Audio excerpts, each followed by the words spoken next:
It is my honor to introduce my colleague, Benita Dodd. If you all received the Friday facts and most all of our articles, they may have my name on them or they may not, but the handiwork of Benita Dodd is behind all of it. She does yeoman's work for the foundation, and in addition to being communications director and vice president, in her spare time, she heads up our environmental movement and looking at the free market solutions to our environmental problems and challenges. So without further ado, please welcome Benita Dodd. And thank you. I know by now that you all know that that's Kelly McCutcheon, my boss, and I want to apologize because I think, there are about 15 people more than I expected in this crowd today, considering what's going on outside. I'm not a football fan, so I kind of don't quite understand it. But hopefully, by the time we're done, you will understand a whole lot more about the issues related to water from a statewide and a interstate perspective. We have two preeminent experts, and I don't hand that out easily as a title. And speaking to both of these gentlemen over the years, following their work, it's just been an incredible eye-opener to hear what they have to say about the water challenges that do face us.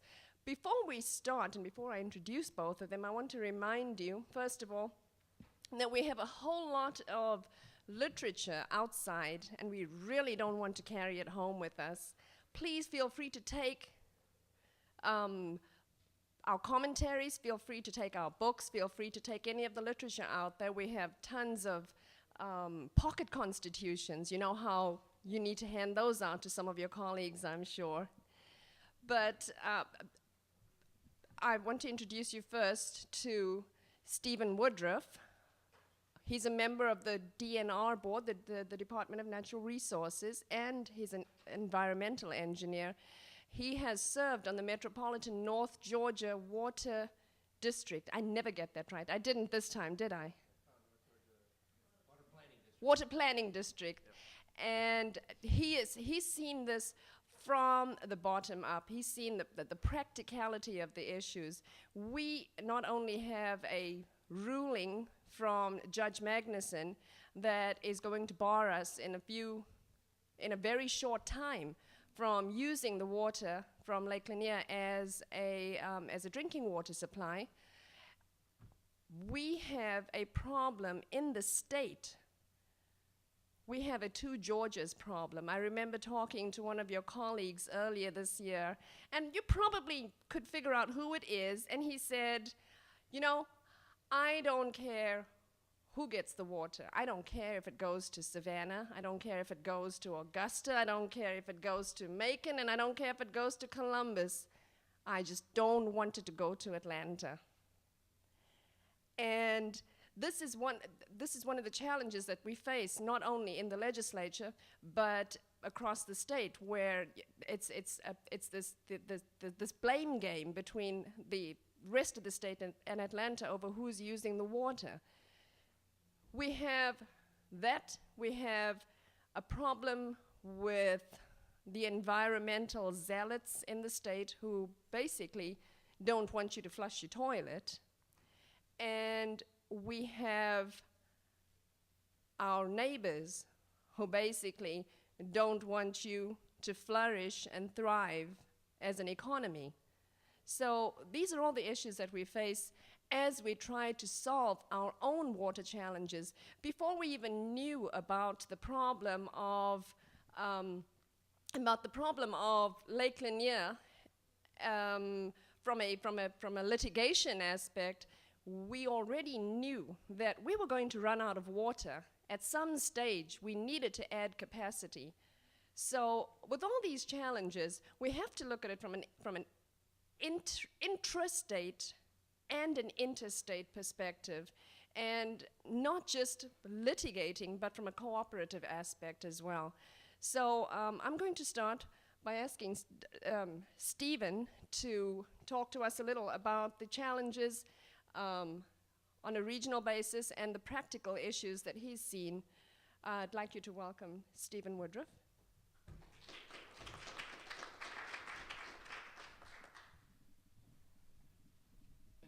got a presentation here, and I'm not going to go through it all, but there are some interesting pieces in here, pieces of data that I think you all be interested in. So I'm going to scan through this real quick, and then I've got a couple comments, and then we can go into the question and answer session. One other element that I want to bring up is I also serve on the board of directors for the Cherokee County Water and Sewer Authority, so that lets me see public water supply issues from on the ground, and so I've been lucky to get some real good data as far as some of the more important issues like water loss, unaccounted for water, leaks and things like that on a county that's really done a great job as far as getting a handle on that. But I'm going to start, just kind of give you a quick overview on the basics of water in Georgia. I'm sorry, I'm just starting to go through this thing with the glasses, so I can see I see a distance, but I can't see close up, so I might go back and forth. But anyways, from a Georgia perspective, if you look on the left, the water sources vary, according to where you are. As a whole, Georgia, 78% of our water comes from surface water, 22% comes from groundwater. In the metro Atlanta counties, only 1% comes from groundwater, and 99% comes from surface water. And there's a reason for that. We're in crystalline rock. There's just no substantial groundwater in North Georgia above the fall line. So that explains why we're so reliant on surface water in this area. And then we break it down a little bit further. Public water supply represents about 22% of the water withdrawals in Georgia, and you can see how it's broken down there. 91% of that is in domestic and commercial uses, and then 9% is in those other uses. And then self-supply, that means either whether a well or withdrawing out of a stream or something like that. Again, thermoelectric makes up a majority of the water usage from that standpoint. And overall in Georgia, thermoelectric is the largest water user. They're not necessarily the largest consumer, and there's a big difference in that. When I say water user, I mean they're bringing it in, using it, and putting it back. So they are the biggest user, but they're not the biggest consumer. That ends up being irrigation for the state of Georgia. So I'm just going to skip through real quick. Again, over half the state's population live in the metro Atlanta area. Very limited groundwater supplies. That's why the region's very dependent on surface water. I'm going to skip through these real quick. It's just about Judge Magnuson's order. This is interesting. There's some contingency planning done. Assuming Lake Lanier, Chattahoochee River system's taken away from us, there's just no way that we can meet the 2012 deadline. We can't get the systems in place to accommodate the loss in water, which the net loss in water is estimated to be about 250 million gallons a day net loss. We're going to be short. They think we can get significant infrastructure put in place to offset that loss by 2015, but it's a $3 billion upfront cost, and it's projected to increase our water and sewer or water rates by 55%. They recommend pursuing the 2020 contingency solutions in that task force, just because the cost and the type of solutions they had to put in place to meet that 2015 are just not reasonable from a cost standpoint. But still, you're looking at a $1.7 billion upfront cost and a projected 32% increase in water rates. Again, the perception is that water use and water waste in Metro District and Georgia as a whole is excessive. The data indicates otherwise. The Metro District has made major strides in reducing water consumption rates through the implementation of various water conservation measures. And actually, the gallon per capita has been reduced by about 13 gallons per person per day in the Metro Atlanta area from 2003 to 2006. And again, I think the main point I want to leave with you is, although additional water conservation efforts can be implemented, it comes with a cost, and it's going to raise our cost of doing business in this state. So, I just wanted to put it in perspective. Everybody says how bad Metro Atlanta is doing as a whole on per capita consumption, and in this graph, it just shows a comparison. As you can see there, we're doing a pretty doggone good job. Another thing here is we're doing water planning across the state of Georgia. Now, the Metro District's out in front by a few years, but again, the Metro District is still within a pretty good number right there. But again, these are the averages per capita water usage for the various planning districts. And again, here's a comparison of, just a quick graph on per capita water usage by metro district counties and then just some other counties that I selected. And again, you can see on average, the metro Atlanta area is doing a pretty good job with respect to the Georgia numbers. Now again, as you look at these, you say, boy, Paulding County's doing a really good job. But those numbers are a little bit misleading. And then you look at it, say Sandersonville, or Sandersville, Washington County, Bartow County are not doing a very good job. Well, again, that's a socioeconomic. If you look at Paulding County, there's not a lot of big industry over in that area. Most of it's for residential commercial use. Whereas if you look at Bartow County, they have the brewery. They have a lot of other heavy industry. Sandersville, they have the kale and mining. So again, a lot of that water is going to heavy industry. So again, if you're looking at it per capita, let's compare Paulding County to Bartow, they're pretty doggone close. As far as on a residential water use basis, it's 88 gallons per person per day for Bartow for just single family residential versus 80 for Paulding. So again, as you look at this data and when you compare different areas, it's important to remember that you gotta have the socioeconomic factors considered. So anyways, that's about all I'm gonna go through on my presentation. There's copies of it out there for y'all to look at. I'm gonna touch on a couple issues that I think are important.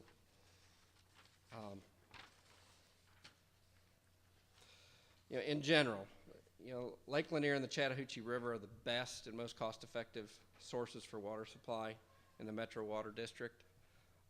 They're here, and they just offer the best, most cost-effective approach to provide water supply to this area. North Georgia doesn't really have a water supply issue. What they have is a water storage issue. Again, we get a lot of rain during the winter months, and we just don't have a place to store it if Lake Lanier is taken out of the equation.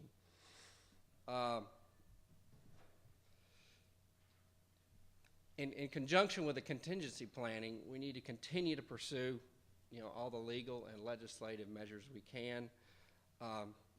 For one, we need to ensure that Georgia gets due credit for the water returns. Again, that's water that's used and put back in the streams. Right now, if you look at it in the Army Corps operating plans, we're not getting due credit for those returns.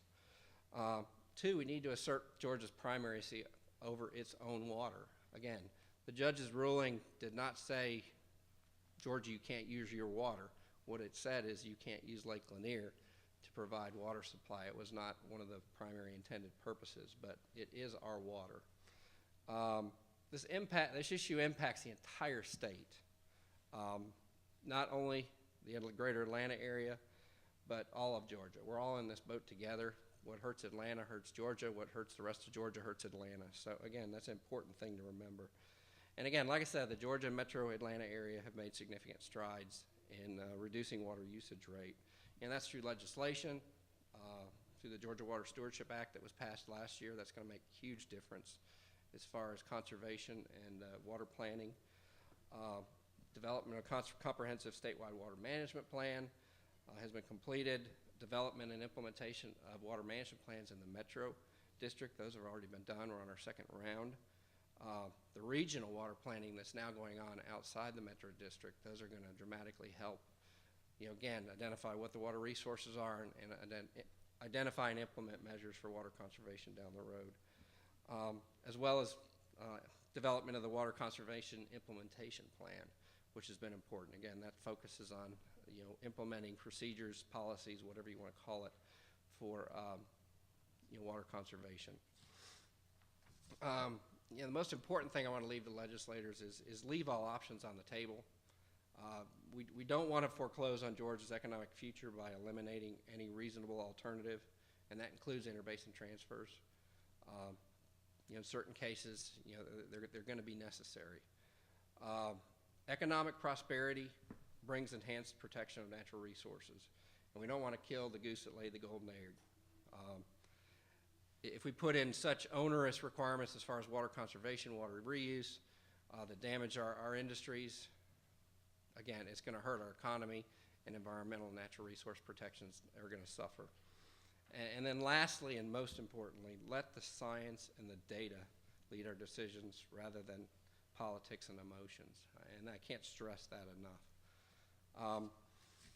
And one of the pet peeves for me, and again, I'll go through these real quickly, but is unaccounted for water in this area. Unaccounted for water, and again, we have data for the Metro District. We don't have data for some of these other areas outside the Metro District, but on average, there's 109 million gallons a day of water loss, meaning that's the difference between water that's pumped out of a source and how much is sold. There's 109 million gallons of water a day that goes missing. That's 16% of the water that's used. And again, the blue lines, it shows it by county. Some are higher than others. But that's one area we need to focus in on. And I was able to get data for Cherokee County. We really started targeting this. This is before I got on the board. And you can see if we go after unaccounted for water, and if these other utilities go after unaccounted for water, you can bring that number down.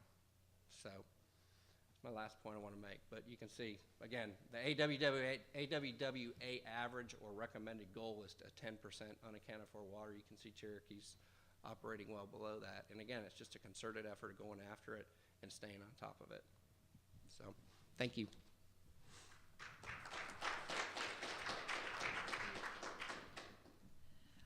We'll hold questions until Dr. Georgakakos has finished his presentation. This is really exciting for me. Not only does he partner with a university in my homeland of South Africa, the University of Pretoria, but he's a professor at Georgia Tech. So I'm mentioning that just to make nice for my boss over there, with my boss over there. Kelly, Georgia Tech. Yep, sorry about that game. The other thing is that Dr. Georgakakos is actually leaving tomorrow for Tanzania. He's involved in numerous projects around the world, and he brings a true international perspective to cooperation on the issue of water policy.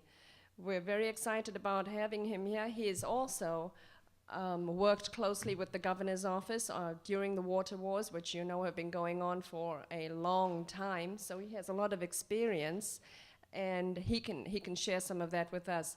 Before he steps up here, I want to remind you that all these graphs, all these PowerPoints, all these presentations will in fact be available on our website for you to refer to anytime you want. And of course, we will be posting the streaming video, which the gentlemen behind us, behind you are videotaping every session. This is the first year that we've been doing this, and we want people to come back, and we want to encourage you all to share it with your colleagues and with any policymaker who we could in fact help see the light. We thank you for staying with us for so long. I'm going to ask Dr. Aris. I never get it right. He promised I could call him Mr. Smith.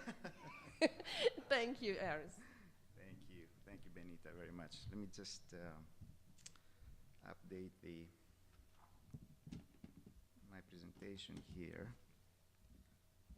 Let's see.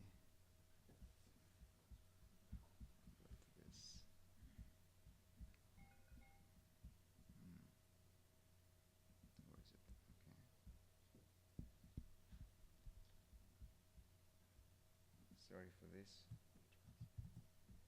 And okay.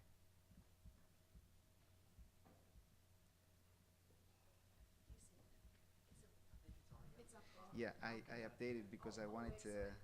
I added a slide. Let me see very quickly. Oops, no, that's not it. Sorry. That's not it. I wanted to have one more slide here. Where could it be? This is not it.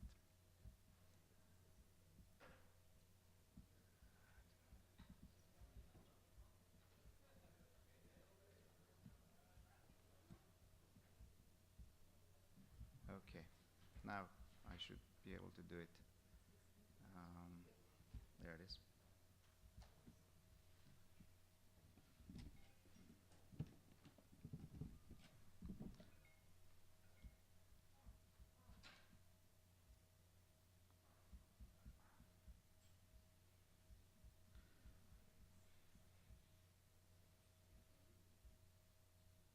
know, I'm at Georgia Tech, so I have difficulty with technical issues. Well, thank you very much again for inviting me in this very interesting meeting. I do work with the state, the Georgia APD, and we help them in the regional state planning process. So we develop the models and the data and also oversee the assessments that are going on. And as Benita said, we have quite extensive experience with dealing with water resources in the state of Georgia. We do work also in other parts of the world, and so my perspective is going to be a bit more regional and perhaps global. What I'd like to do is to tell you a little bit about the water resource challenges, which I think you know, so I'll skip quickly through those, and then I'll tell you about the current efforts, mostly the state water plan, and then some future opportunities that I see that we need to be addressing, and I believe we don't address as yet. So this is Georgia, and we have plenty of resources on the average. We have lots of basins, 14 major basins, 6 basins contained within the state, and 8 shared basins. So we have quite a few shared basins with Tennessee, with South Carolina, with Alabama and Florida, of course, the ACF, and so we do have some of them that are within the state, but a lot of them are actually shared with other basins.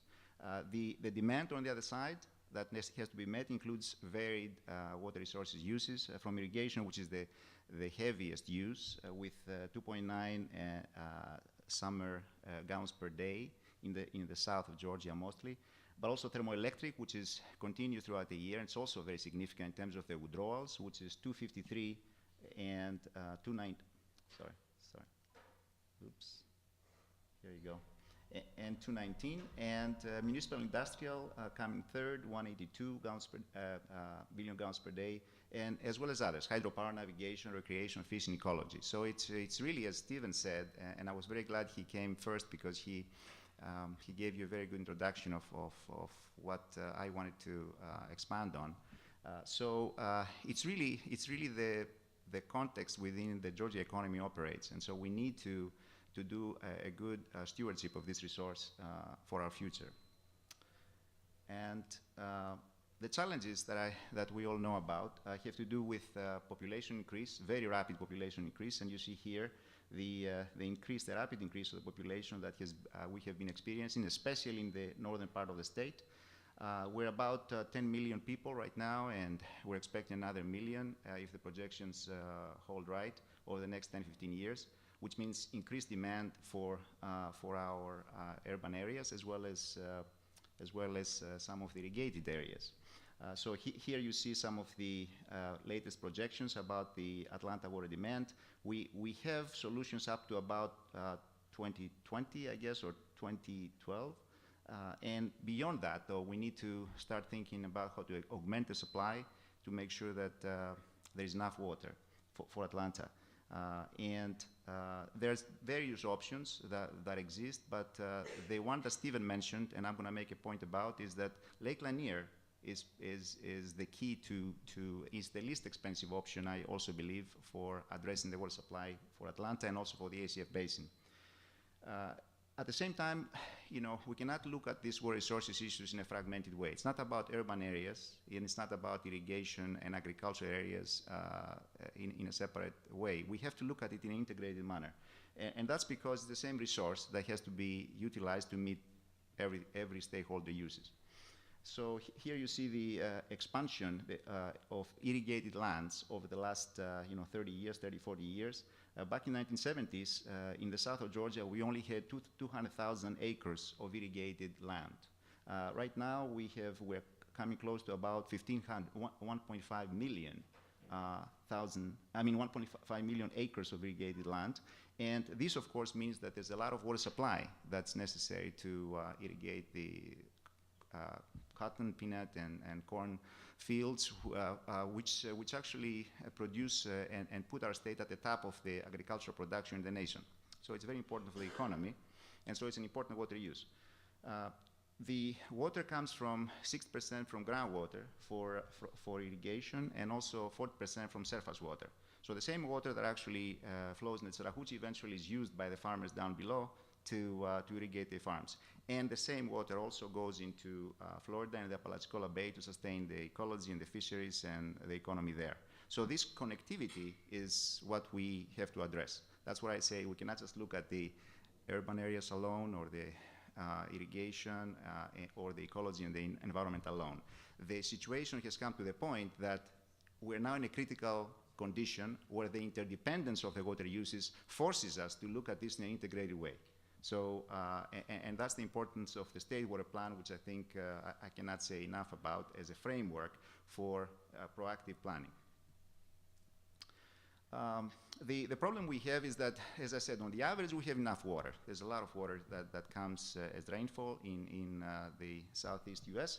The problem is that we experience severe droughts, and when these droughts come, we have a reduction of the supply of up to 50%. So on the average, for example, this is the Chattahoochee flow, and these are the 5-year or 4-year averages. You see how whenever we have wet climatic periods, you can really be up here, and there's a lot of flooding, actually a lot of water. So this is the third drought episode, severe drought episode that we have to address. And so we are beginning to realize that some changes are needed institutionally and from the legislation point of view.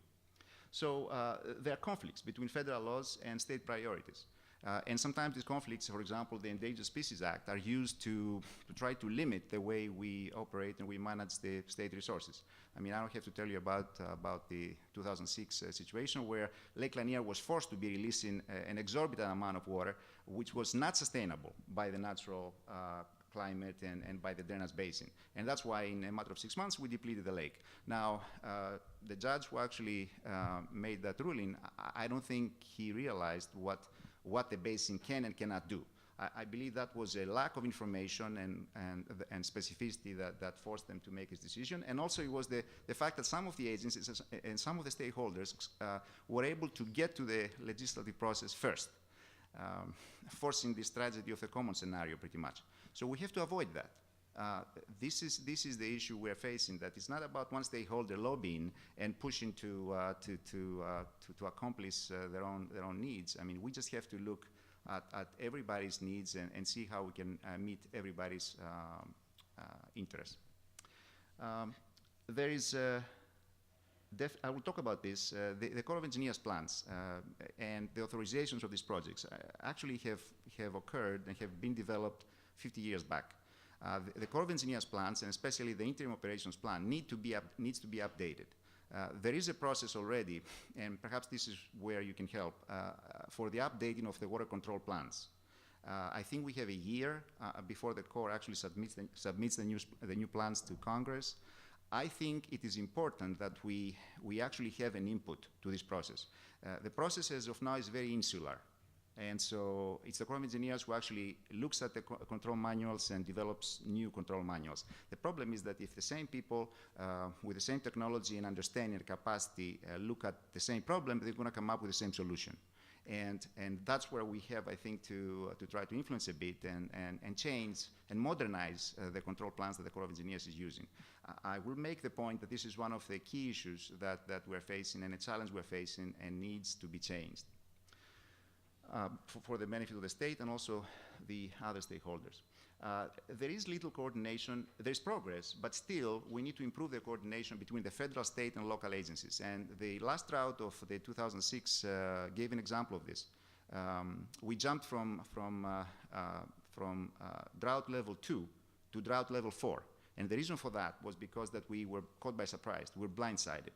So the plan needs to be updated a bit. We need to have better indicators of what the drought is doing, and we have to be proactive and to be able to take action, conservation and other measures ahead of time, a little bit earlier, and not wait until we're into the deep drought without options to be able to address these issues. So there is an issue to improve on the drought plan, but I think this is happening, and I think the state EPD is looking into this. So it's a good step forward. We really need to address this issue. And as I will say, the question of the water compact development with the other states. And the reason, of course, is this interdependence of the water uses and the challenges. You cannot just solve the problem of the metro area without actually having a concrete compact for Alabama, with Alabama and Florida. We need to coordinate that and set that so that we can make a plan for the future that makes sense and sustainable. I think the problem with this, with the compacts, is that we do not have enough information, good facts and information yet. Courts do not generate information. They make decisions based on what has been understood before. But I believe, based on our experience and work over the years, for the last 25 years, that there's a lot more to be learned that actually have a direct impact on the policies that have been made. So we do need to spend some time to understand better, for example, how groundwater and surface water interact. What does it mean to change the regulation of the reservoirs for the Apalachicola Bay fisheries and ecology and salinity? We do not know that. The whole point of Florida was that we are messing up a bit the thriving economy and the ecology of the Apalachicola Bay. But nobody knows exactly. There's no modeling. There's no data that actually show what is the true impact of changes of the reservoir regulations. So that and many other things need to be addressed. So I will take exception with the claim of the Alabama colleagues that we have enough information and we now need to let the courts find the solution. I don't believe that's true. I think there's a lot more to be learned, and before we can make sustainable solutions and compacts. Here is this striking fact that I think applies to many other parts of our economy. If you look at the litigation costs of the last 20 years for the ACF basin, they really dwarf the investments we make for generating technical data information. So I'm talking about a few $100,000 for people like us and the state engineers and private companies to develop good new information, out of the box thinking, as we like to say, and yet there's at least $1 billion spent for litigation costs. Does that make sense? I mean, I think we need to sort of balance it out a bit. And finally, I'd like to say that because of this, because of the fact that we don't really invest in human resources, human capital, and also R&D solutions and technologies, our programs at the university system begin to weaken. And that's a general national problem. I see that more and more. The reason why I'm in South Africa, as Benita said, is not because I like to work outside the United States. I would like to work here, but there are two reasons. The first reason is money. We're not getting enough investment to be able to support the programs we have. And secondly, talent. And if only 16% of the universities in the United States produce technical people, as the new National Academy of Sciences report indicated, while others actually exceed 30–40% in technical degrees, where will we find the people to be able to support our programs and to support your needs? Somewhere else, not in the United States. So I'll tell you, my program, which is one of the best programs in the country in water resources, I have 10 students. 2 of them are American born, the rest of them are foreigners. And that's not because that's how I choose to operate. It's because the kids don't want to come. They're not available. We don't have enough of a pool. And I believe it's a matter of long-term investments. So the federal government feels that the state has to put the money for education and of technical people. The state thinks the federal government has to put the money for investments. Finally, nobody does. And so here we are, weakening our programs and weakening our ability to support you, either in the private sector or the government or the political process with good technical information and personnel. I think it's a very important issue, and we need to that would be my last pitch, actually, sales pitch today, for an investment in higher education, technical higher education, but I'm telling you ahead of time. I'd like to say that this water resources plan, which we also helped to put in place, is a good thing. The concept is a very good thing for Georgia. It's the first plan we have which is proactive. In the past, it was always reactive. It was because some federal act came together, and we needed to. It was in conflict with what the state priorities were, and we had to do something to address the situation. Well, this is the first one that is supposed to look at the whole state proactively, in region by region, understand the issues, and develop solutions. So it's a terrific framework, I think, for sustainable solutions. We need to be thinking, not in terms of local solutions, but I need to be thinking in terms, as I said, the situation has increased to the point that affects everybody, and there's interdependencies throughout the state. I think Steve made the same point. So that framework of the Water Resources Plan is a good thing. Perhaps there are some implementational issues that have to be refined and fine-tuned. It's the first one we have tried, so there's always ways to improve. But overall, the concept is very good, and I think I'd like to say that the state of Georgia deserves some credit for this, especially because it is actually a regional leader in that sense. I mean, the other states, South Carolina, Tennessee, Florida a little more, I guess, but Alabama, South Carolina, Tennessee, Mississippi do not really have a plan. They don't have water resources plans.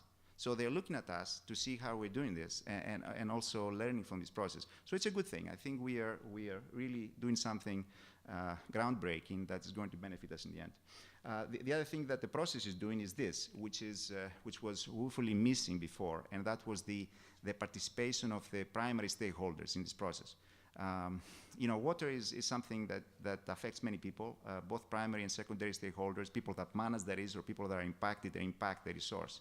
And it has tried to bring together, because of these water councils, a number of people that actually are affected by it. So I think that is a good thing. It has to be a solution that is acceptable widely, and the only way to do that is to bring these people and stakeholders on the table, and that's what this process is doing. So it's all of these things are very good. What I see as limitations of the plan is this, insufficient funding. The way it is seen, I think it's like a one-time process that is going to take its course for the next 3 years, 5 years, and then hopefully we're going to solve our problems. Well, I have bad news. That's not going to happen. Water resources issues are like a volcano. They erupt every now and then, and we have to really be on top of it to be able to address them. So it's a continuous process. And to make it a continuous process and to make it an effective process, we need to actually invest. We cannot just kind of go through this round and go back home thinking that we solved the problem. So investments in this regard are more important for a continuous assessment and planning process. The thing that's a little bit closer to my heart, although I am lucky, I must say, and it's because of the enlightenment of some of the EPD directors, both the previous and the current, that I'm involved with the state and support them. But generally, I think that the state has terrific experts in science and engineering that are not utilized. So we have lots of people in the sidelines. We export water resources, technologies, and research all over the place, and yet we're not involved. So it's frustrating, and I think it also undermines a bit the quality of the facts and the information that we use to make policy. So it's something that we have to try to address. We need to be more inclusive in terms of, as we try to include the stakeholders, I believe the question of including the experts and the people who can provide information, good information and new facts is also an essential thing. But these people are not cheap, that's the problem. It's not about me being in a committee to try to help make a comment or two. It's about me and my colleagues and my associates. I have a group of 10 people, highly qualified technical people. We need to spend time. We need to spend months trying to understand the model, the groundwater, the surface water, the ecology, the water quality, and come up with solutions, come up with facts about what the response of the system is. So it does require some more investment and funding to be able to do all that. And I do feel that, like I said, there are significant knowledge gaps that undermine the process at this point. We do need to fill these gaps before we can say that the solutions you propose are sustainable. Okay, let's talk a little bit about the ACF and some of the work we have done here. We've been working on this for many years, 20 years I would say. We developed lots of models, hydrological models, water resources models, economic models, trying to understand how the system works. Some of them are beginning now to be utilized by the state, and I'm very pleased about this, but much more needs to be done. Of course, a very important resource. These are the little basins that I have identified here that we have modeled separately, all the different projects, Lanier, West Point, George, and Woodruff. This is the Flint River Basin, all these little nodes. Of course, there's private reservoirs here from Southern Services. All the nodes indicate places where new tributaries come in or abstractions of water take place. So we have modeled all these things as best a way as possible, given the data we have. And we're trying to understand what kind of options might help create win-win scenarios. win-win scenarios and scenarios that don't affect anybody but actually produce benefits and value for all stakeholders. We have one on the table. And it has to do with what I mentioned, the interim operations plan. It's a little technical, so I won't discuss this, but I want to tell you what it does, because I've been discussing it with the Middle Sarakuchi Water Councils and the Upper Sarakuchi Water Councils, and they are convinced that it should be part of their proposal to the state. So I think it has some merit. If we can convince the downstream users in Florida and Alabama to see the benefit, because there's benefit for them as well, then possibly that could be a common basis to bring the parties together and agree on something at last.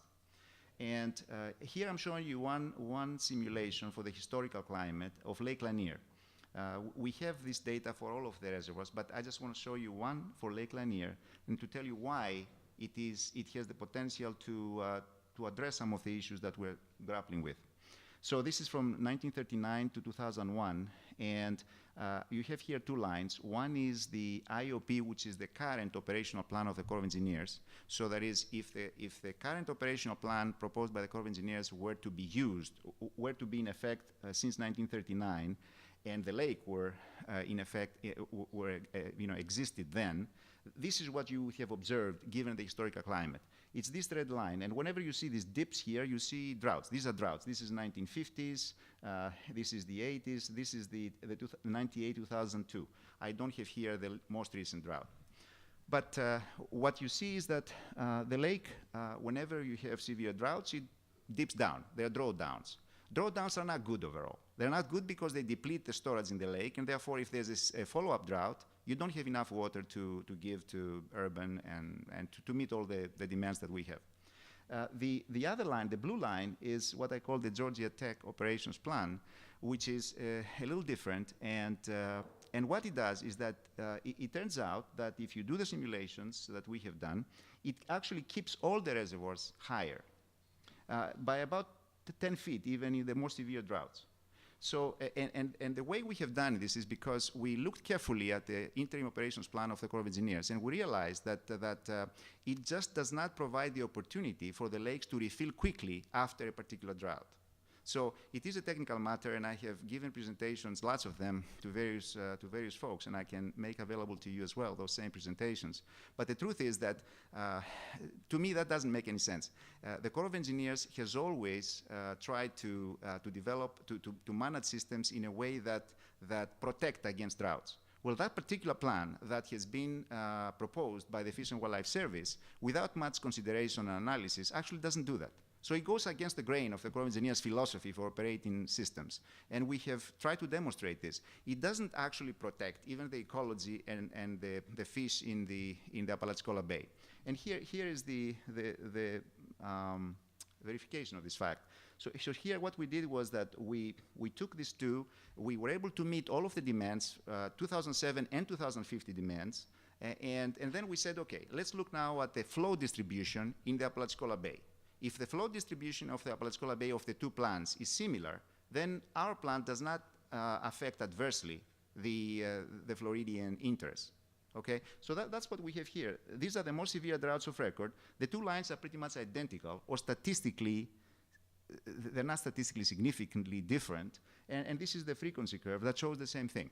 So the truth is that that the Chattahoochee gauge flows under the Corps of Engineers plan and the plan that we propose are not appreciably different. And of course, our plan keeps the lakes higher and the storage in the system and meets the water supply needs for Atlanta and for all the way downstream until 2050. It's the least expensive solution, and that's what I'm trying to impress on the water councils that are involved in this process.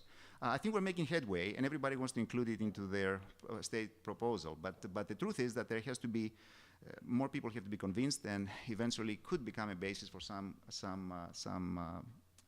agreement. Yes. So here is the point. I think we have about a year, and I'm not sure how you can help on this, but the Corps of Engineers is revising the plans based on congressional mandates, and And I believe this adaptive management that we have developed actually needs to be part of this discussion and of this analysis.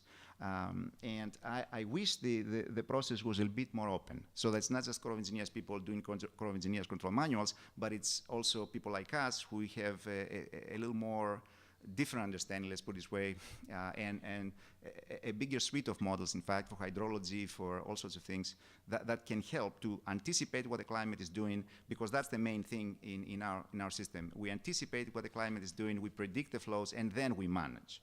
The Corps of Engineers does not do that. It's pretty much a straitjacket and static solution to this management of the reservoirs system. So there are some benefits there, and I think they need to be explored.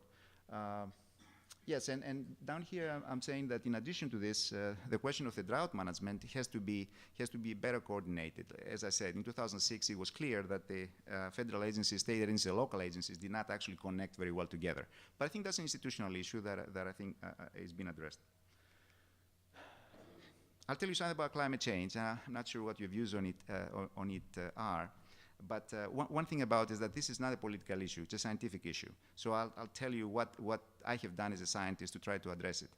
We have completed the most detailed study in the nation last month, 2 months ago actually, we submitted the report to NOAA. And the most detailed study that was done for Georgia. There are some interesting findings that I think we need to consider as we move forward in planning water resources for our state. And what we have found is that the signal of climate change exists in the real data. Forget about the climate models if you don't like them. These curves show that the runoff in our rivers, this is the ACF river basin, the runoff in our rivers and also the soil moisture in our basins declines, slowly, but declines. And this is the simulations we have done from 1901 to 2009. Like I said, it's a very detailed study that we have gone back, collected all the data available, we reproduced the hydrologic response of the basins, and we try to see, do we see any change? Is there change happening in the real system as we see it? And there is some change. There is some change, and there's decline, both in the soil moisture and the runoff. And the issue is that this decline is significant. It could be 10 to 15%, and in the runoff, in the stream flow that we observe, and also in the soil moisture in the different basins of the ACF. Let me tell you why this is happening.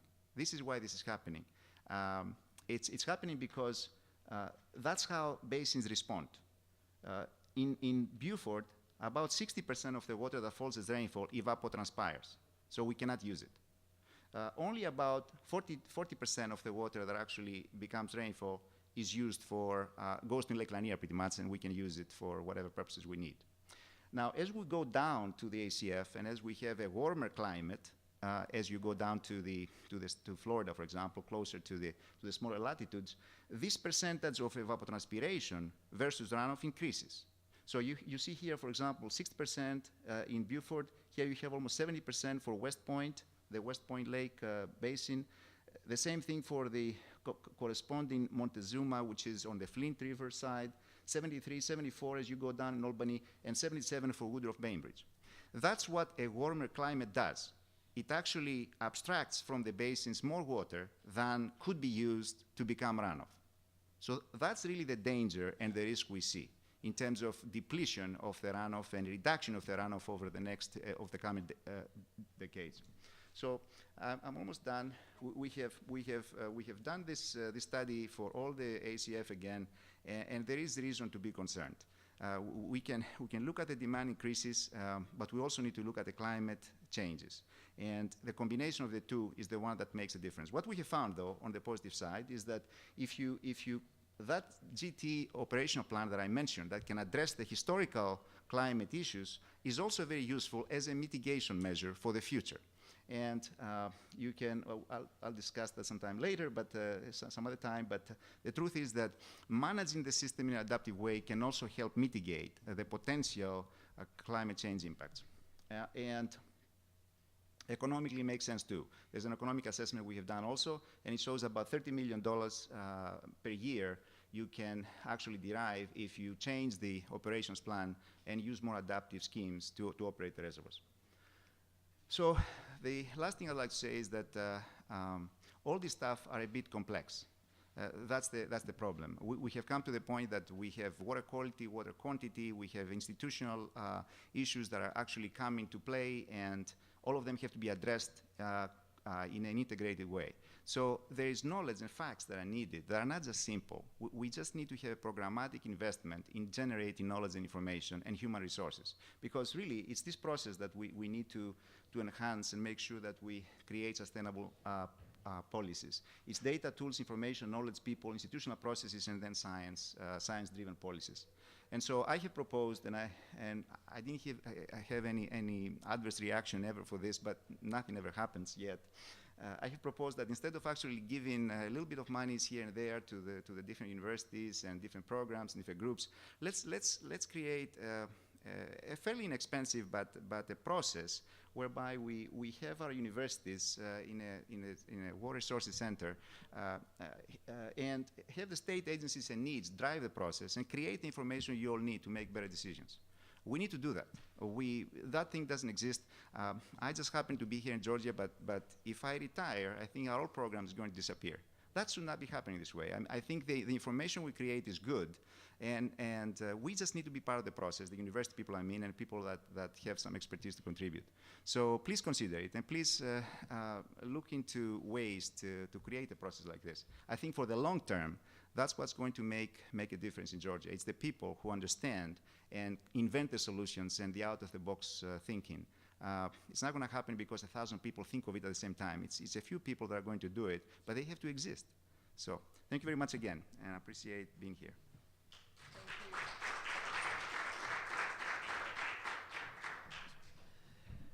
Dr. Georgakakos, Stephen, thank you very much for your time on this important issue.